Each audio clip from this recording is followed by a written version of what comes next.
سیدنا امام اعظم ابو حنیفہ کا عالم یہ تھا کہ آپ کے زمانے میں جتنے ائمہ اہل بیت کے زندہ تھے، حیات تھے، آپ چل کر ہر ایک کے شاگرد بنے۔ اب خود کو حنفی کہلانے والے دیکھیں کہ حنفیت میں کتنی مودت اہل بیت ہے۔ امام عبداللہ بن مبارک روایت کرتے ہیں کہ امام ابو حنیفہ رضی اللہ تعالیٰ عنہ جب مدینہ گئے تو سیدنا امام محمد الباقر کی خدمت میں حاضر ہوئے، اور حاضر ہوئے تو ان کی خدمت میں حاضر ہو کے اپنی عقیدت کا اظہار کیا اور ایک جملہ بولا، وہ جملہ سنا رہا ہوں۔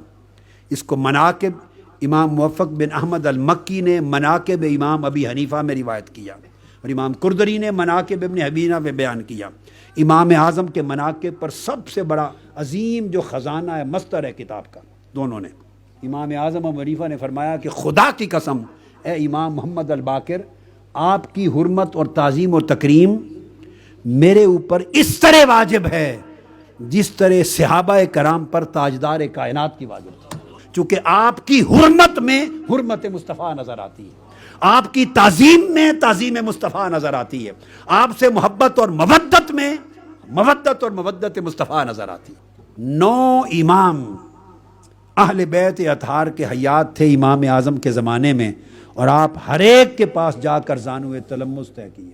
اور عالم یہ تھا کہ امام اعظم ابو حنیفہ رضی اللہ تعالیٰ عنہ ائمہ اطہار اہل بیت میں سے جو امام بھی بنو امیہ یا بنو عباس کی ظالمانہ کسی حکمران کے خلاف خروج کرتے اور نکلتے، آپ خفیہ اپنے تلامذہ کو بھیجتے 12 ہزار درہم تک بطور نذرانہ ائمہ اطہار اہل بیت کی خدمت میں بھیجتے تھے۔ اگر چیف جسٹس کا عہدہ قبول نہیں کیا تو اتنا بڑا جرم تو نہیں ہے کہ تادم وصال قید میں ڈال دیا جائے، نہیں، بہانہ یہ تھا کہ ہمارا حکم نہیں مانا، چیف جسٹس کا عہدہ قبول نہیں کیا، بس، اور کوئی گستاخی نہیں ہوئی۔ دراصل سبب یہ تھا کہ وہ سب حکمران جانتے تھے کہ یہ امام ابو حنیفہ گھر بیٹھ کر اہل بیت کے ہر شہزادے کی خدمت کرتے ہیں، ان کے ساتھ محبت کرتے، مودت کرتے ہیں۔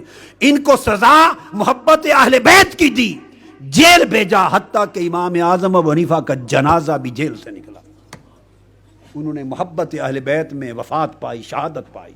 اب امام مالک اہل بیت اطہار سے شدید محبت تھی، اور ائمہ اہل بیت اطہار حضرت امام جعفر صادق جیسی ہستیوں کے پاس کوئی مسئلہ پوچھ لے جاتا تو فرماتے اذهب الى مالک عنده علمنا، مالک کے پاس چلے جاؤ، ہم اہل بیت کا علم اس کے پاس ہے۔ کل ائمہ اہل بیت کے شاگرد تھے، ان کی محبت اور مودت میں فنا تھے۔ اس کی سزا کیا ملی؟ ایک طلاق کے مسئلے کو بہانہ بنایا، بنو عباس کے حکمرانوں نے ایک طلاق کا مسئلہ اختلاف بہانہ بنایا، مگر محبت اور مودت اہل بیت کی سزا اس طرح دی کہ ان کے سر اور داڑھی مبارک کو موڑ دیا، اور سواری پر بٹھا کر مدینے کی گلیوں میں چلایا، سب کچھ موڑ کر، اور حکم دیا کوڑے مار کر کہ سب کو بتاؤ جو نہیں جانتے کہ میں امام مالک ہوں۔ اس حال کے بعد 25 سال تک امام زین العابدین کی طرح آپ گھر میں بیٹھ گئے اور باہر نہیں نکلے، اتنا دل دکھ گیا آپ کا۔ یہ مودت اہل بیت کی سزا ملی۔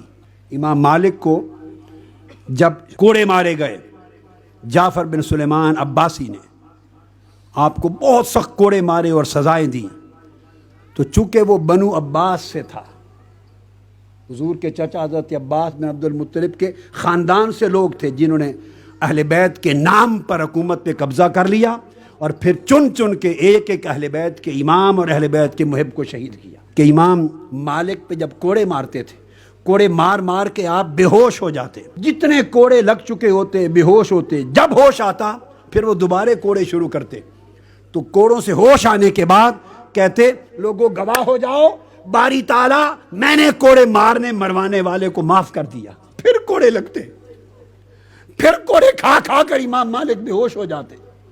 ذرا سوچئے یہ کیا تعلق ہے، کیا مودت ہے، کیا محبت ہے۔ جو ہی ہوش میں آتے میں نے معاف کر دیا۔ تو ان سے کسی نے پوچھا کہ حضرت یہ اتنا بڑا جرم اور ظلم آپ کی ذات کے ساتھ ہوا، آپ جو ہوش میں آتے ہیں کہتے معاف کر دی، معاف کر دیا، اتنا جلد کیوں کرتے ہیں؟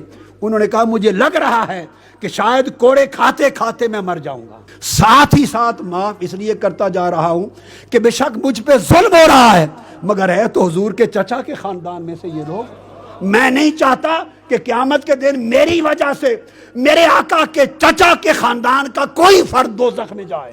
اتنا بڑا ظلم، ادھر حضور کے خانوادے کے ساتھ اتنا بڑا حیا۔ تیسرے امام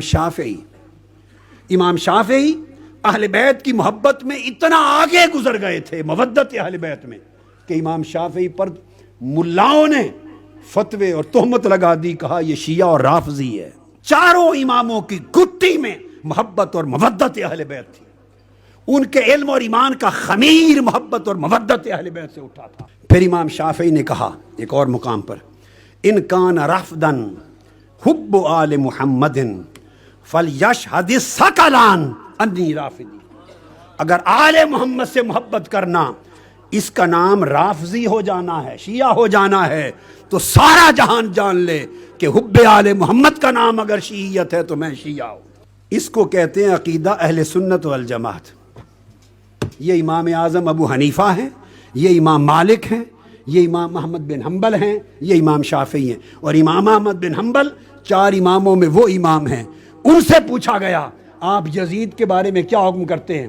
انہوں نے فتویٰ دیا، آفاق عالم میں آج تک آواز گونجتی ہے، فرمایا یزید میرے نزدیک کافر ہے۔ پوچھا گیا اس کے کفر کی دلیل، انہوں نے قرآن کی آیت پڑھی، فرمایا اس قرآن کی آیت کا اطلاق یزید بدبخت پر ہے، یہ قرآن کی روح سے کافر ہے۔ آپ کے صاحبزادے عبداللہ بن امام احمد بن حنبل نے روایت کیا، اور کثیر کتب میں آج تک بلا اختلاف امام احمد بن حنبل کی تکفیر کا فتویٰ یزید پر آج تک قائم ہے۔